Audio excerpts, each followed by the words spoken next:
违背祖训，我爹一身光辉。爹！兵权，我要你的命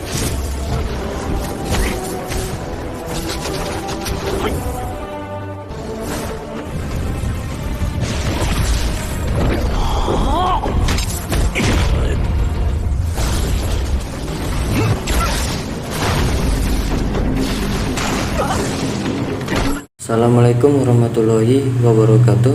Selamat siang dan selamat datang di channel Alam Penciptaan Movie. Di channel ini kita akan menceritakan alur cerita dari donghua yang berjudul Apoteosis. Donghua ini menceritakan anak muda yang akan membalaskan dendam atas kematian ayahnya yang telah dibunuh oleh pamannya sendiri, yaitu Lo Biksuan. Sebelum masuk ke alur ceritanya, di sini kita akan sedikit mengklarifikasi dulu ya guys. Di sini klan Lo ini telah terjadi dalam perselisihan antar saudara yang membuat ketua klan mereka yaitu Lo Xiao telah mati dibunuh oleh adiknya sendiri yang bernama Lo Biksuan. Lo Biksuan ini sangat ingin menggulingkan tahta dari kakaknya itu dan akan mengambil alih tahtanya tersebut. Oke guys, tanpa banyak bicara lagi kita langsung saja masuk ke dalam ceritanya.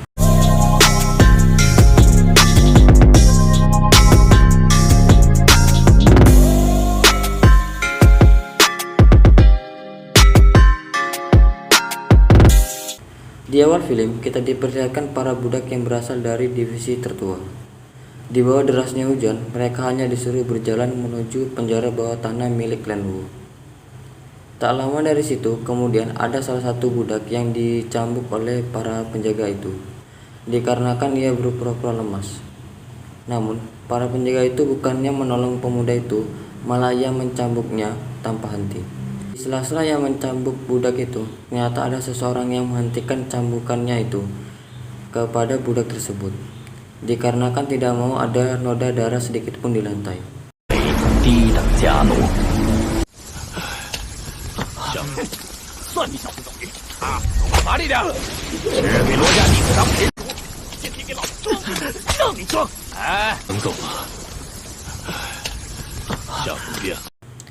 Setelah itu, kita di sini diperlihatkan mantan tuan muda dari klan Lu yaitu Lo Zeng. Lo Zeng ini adalah pemeran utama kita di series donghua ini ya guys. Oke, hidupnya yang sekarang begitu tidak terurus, berbeda seperti waktu dulu ia masih menjadi tuan muda di klan Lu. Tangan dan kakinya harus dirantai supaya tidak bisa memberontak. Tapi di sela-sela tidurnya itu, ia bermimpi bertemu ayahnya yang sedang dieksekusi mati oleh pamannya. Ia tak terima jika ayahnya itu harus mati di tangan pamannya itu sendiri. Selang beberapa lama, ayahnya pun langsung ditusuk pedang oleh Lo Biksuan. Setelah ayahnya ditusuk pedang, itu nampak di sini Lo Zeng ini tak terima, ia pun langsung menyerang pamannya itu. Dengan sekuat tenaga, ia menyerang pamannya itu sampai-sampai ia harus mengeluarkan kekuatan penuhnya. Namun, kekuatannya itu masih belum cukup untuk sebanding dengan pamannya itu. Dikarenakan pamannya itu terlalu kuat untuk sebanding dengan Lo Zeng. Pada akhirnya, pamannya itu langsung mengeluarkan serangannya itu yang begitu besar kepada Lo Zeng. Ia pun mencoba menahan serangan dari pamannya itu, namun dia belum cukup kuat untuk menahan kekuatan besar itu. Dan pada akhirnya, di sini Lo Zeng ini pun terkena serangan yang dilancarkan oleh pamannya itu.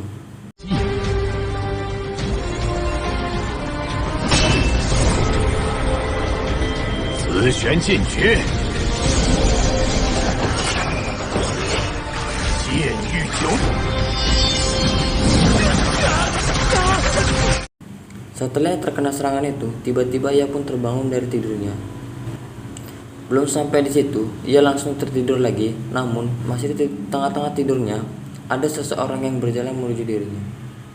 Ternyata orang tersebut adalah manajer Fang. Sedikit penjelasan lagi, di sini bahwasannya manajer Fang ini dulunya adalah manajernya si Lo Zeng waktu ia masih menjadi tuan muda di klan Wu. Lanjutkan lagi, di sini manajer Fang mencoba untuk membangunkan si Lo Zeng. Namun, si Lo Zeng ini nampak tak bangun dari tidurnya saat ia dibangunkan. Sampai kesabaran manajer Fang itu habis, ia pun tak kunjung bangun juga. Dan pada akhirnya manajer Fang ini akan menendang si Lo Zeng menggunakan kakinya. Namun saat ia mau menendang si Lojeng, kakinya pun harus ditangkap oleh si Lojeng. Akhirnya si Lojeng ini langsung melancarkan serangannya ke manajer Fang itu. Di situ, Lojeng langsung mencekik leher manajer Fang menggunakan rantai yang mengikat di tangannya itu. Di sini manajer Fang mencoba melawan Lojeng menggunakan kata-katanya. Ia pun berkata kepada Lojeng bahwasanya di seluruh sel penjara ini semuanya berasal dari divisi tertuamu. Apakah engkau tak kasihan melihat mereka yang selalu disiksa karena ulahmu? Di sini Lojeng pun sedikit berpikir setelah ia mendengarkan perkataan itu.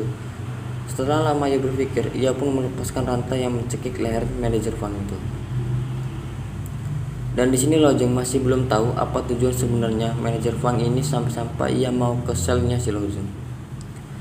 Tidak lama dari situ, ternyata tujuan dan maksud manajer Fang ini adalah ingin membawa si Lojeng ini untuk ke camp pelatihan dan bertemu Tuan Muda Lo Pairo.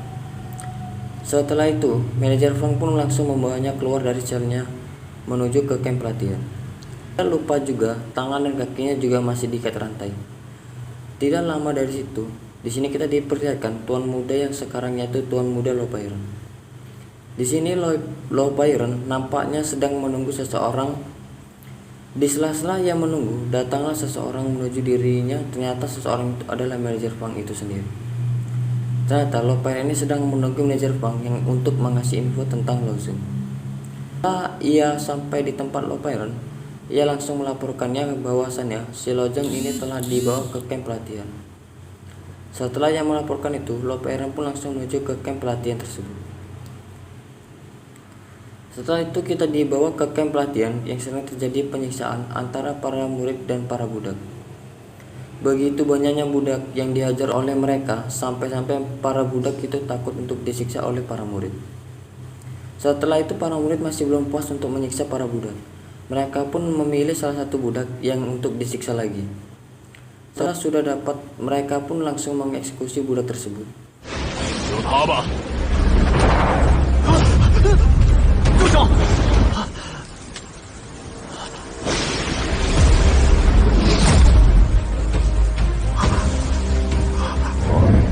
Ni想替代他做肉靶子？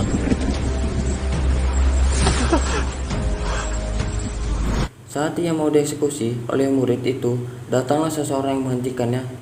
Ternyata seseorang itu adalah si Lojeng itu sendiri. Ia pun maju untuk menggantikan budak yang akan dieksekusi itu. Ternyata budak yang mau dihajar itu bernama si Lo Yusuf. Setelah si Lojeng ini menggantikan tempat si Lo Yusuf, ia meminta pertarungan bebas saturan dan sampai mati. Tanpa banyak bicara lagi, Lojeng langsung melancarkan serangannya terhadap murid tersebut. Setelah ia menghajar murid tadi, ia pun meminta semua para murid untuk maju semua. Akhirnya, semua murid yang berada di situ maju semuanya untuk menghajar si Lojeng seorang diri. Walaupun jumlah mereka banyak, di sini nampak si Lojeng tak gentar sama sekali. Ia percaya bahwasannya dengan kekuatannya yang sekarang, ia sudah pasti bisa meratakan semua para murid tersebut. Dan benar saja, dengan kehebatan dan kelincahan yang ia miliki, ia berhasil meratakan semua para murid dengan sekejap saja.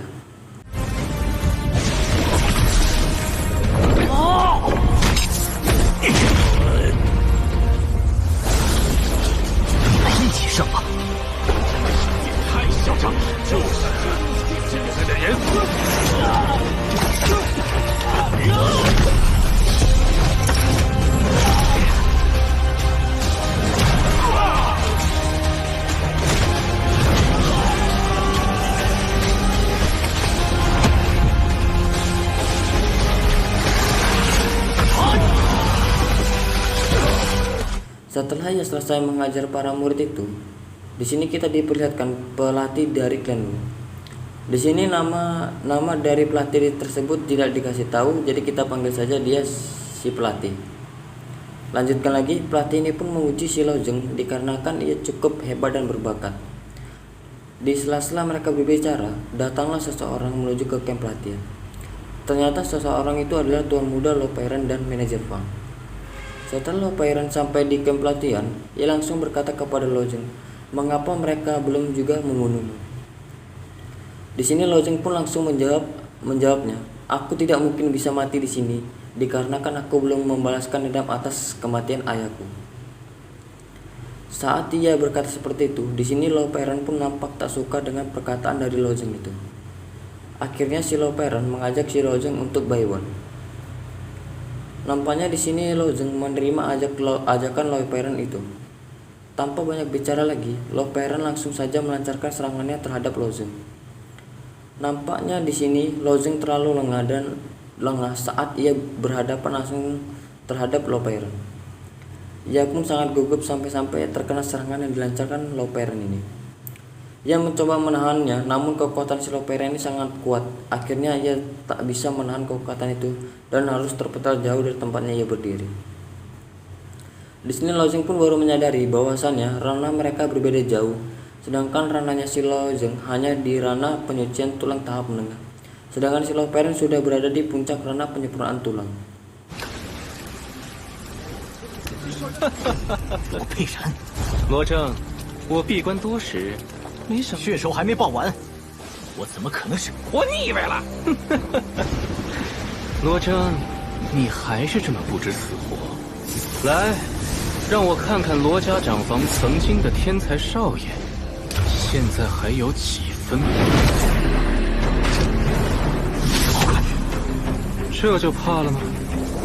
你该怕。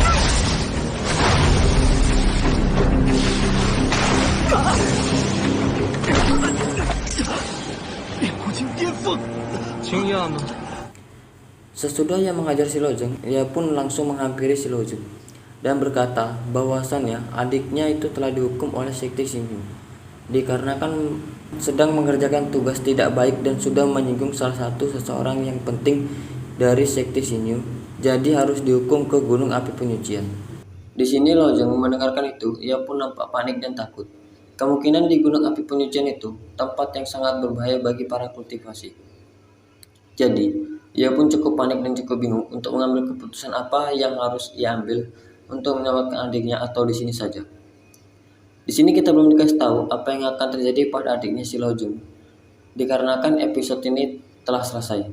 Kemungkinan kita akan diberitahu di episode berikutnya.